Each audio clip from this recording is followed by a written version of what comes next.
Group homes are a large name for any type of group living in a single family home together. So it's a big phrase that could mean many different things. Keeping that in mind, it's vital to determine which group you plan to serve and house because that will change what is required, how much capital, and what your staffing structure will look like, etc., etc. So narrow down to your group and then dive in.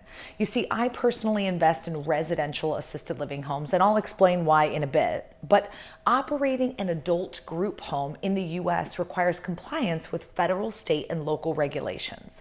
The specific requirements depend on your state, so it's crucial to research the guidelines provided by your state's Health and Human Services Department. Common steps include applying for a state license to operate a group home, meeting zoning and building code requirements, and ensuring compliance with federal laws such as the Americans with Disabilities Act, as well as the Fair Housing Act. Some states may also require specialized certification or additional licensing depending on the population you plan to serve. Be sure to contact your state's regulatory body for detailed guidance. When you're starting an adult group home, having a solid business plan is important to get things rolling. Your plan should include a mission statement to clarify your purpose and goals, a market analysis to show that there's a need for a group home, and a budget that covers startup costs, ongoing expenses, and funding sources. You'll also need a staffing plan that describes the roles and qualifications required for your team, plus policies and procedures for daily operations and safety measures and client care. Starting an adult group home requires a pretty significant financial investment, but there are plenty of funding options out there. Look into grants from state or federal programs focused on social services, housing, or community development. You can also reach out to private donations from local businesses, philanthropic organizations, or individuals who believe in your vision.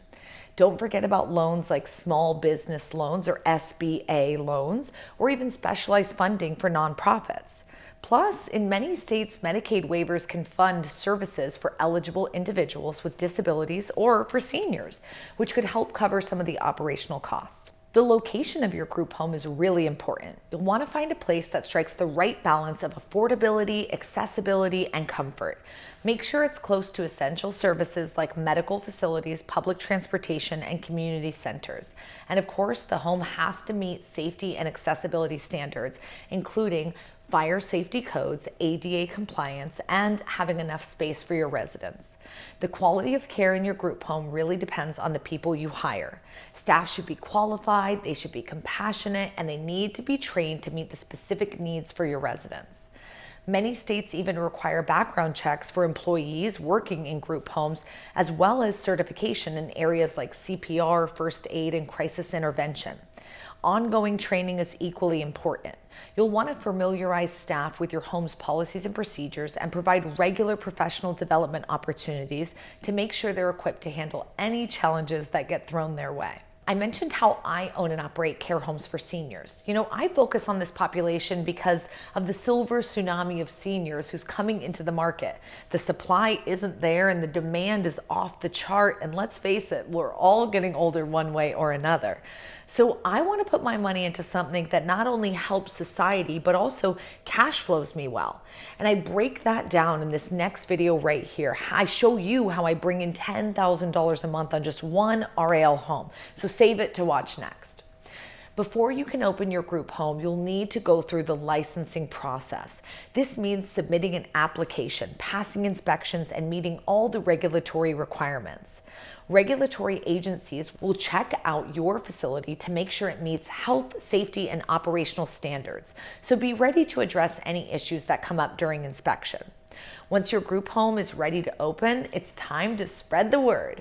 Create a professional website, pass out flyers, use social media, and connect with community organizations to get the word out there and let people know that your doors are open.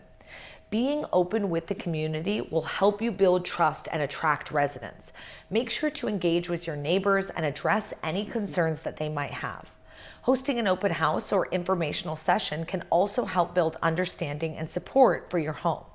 Once your group home is up and running, it's time to keep an eye on how things are going. The work doesn't just stop. Regularly ask for feedback from residents, staff, and stakeholders to identify areas where you can improve. Stay updated on changes in regulations so you can make sure your group home stays compliant and continues to offer top-notch care. And if you're serious about getting started in this industry, then follow our channel to keep the learning going.